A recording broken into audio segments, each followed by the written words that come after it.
السلام عليكم إخواني الكرام، كنتمنى تكونوا بخير وعلى خير وفي صحة جيدة. اليوم عندي عملة إماراتية من فئة 1 درهم، الإمارات العربية المتحدة. الإخوان اليوم بغيتكم تعرفوا على واحد القطعة مطلوبة ومبحوث عنها من فئة 1 درهم، المملكة العربية المتحدة. الإخوان بزاف الناس عندهم هاد القطع ديال الدرهم الإماراتي، واليوم بغيتكم تعرفوا بعض المعلومات ربما تكون عندكم القطعة المطلوبة والمبحوث عنها. الإخوان بغيت نعطيكم فكرة على العملة الإماراتية أو الدرهم الإماراتي كما يرمز له بحرف AED، وهو العملة الرسمية لدولة الإمارات العربية المتحدة. من إصدار مصرف الإمارات المركزي، يرتبط الدرهم بالدولار الأمريكي بسعر صرف ثابت حوالي 3.67 أو 3 باوند 67 درهم لكل دولار. أيضا إخواني، بالنسبة للدرهم الإماراتي يساوي 100 فلس، كما تشاهدون إخواني عملة 50 فلس تساوي نصف درهم. هناك عملات ورقية من فئة 1 درهم ومعدنية ترمز لتراث الدولة الإماراتية. الإخوان، هاد العملة ديال 1 درهم الإمارات تم الاعتماد عليها أو كعملة رسمية للبلد سنة 1973 لتحل محل عملات سابقة مثل الريال القطري وأيضا الدينار البحريني. الإخوان، بغيت نضيف واحد المعلومة أخرى بالنسبة للتسمية ديال الدرهم بدولة الإمارات. كانت حبا وتيمنا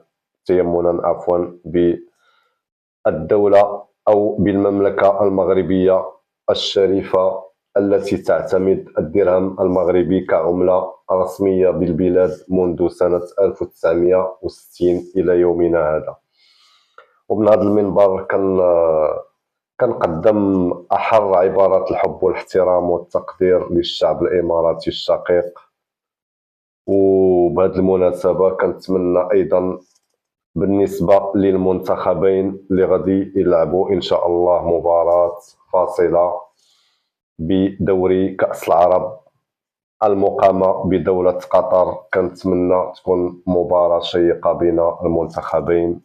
أهم حاجة تجمع بيننا الروح الرياضية، وكيف ما كانت النتيجة ديال المباراة المهم هو أن الفائز بيننا هو فائز واحد، سواء المنتخب الإماراتي أو المنتخب المغربي، لأن كلا البلدين عبارة عن جسدين بروح واحدة.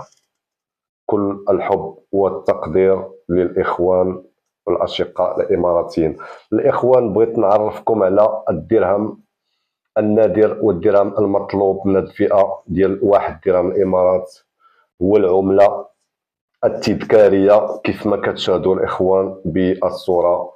العملة التذكارية ديال سنة 1990 تسمى كأس العالم الفيفا، وكانت عملة بمناسبة تأهل المنتخب الإماراتي لدورة كأس العالم لكرة القدم اللي تقامت بدولة إيطاليا 1990.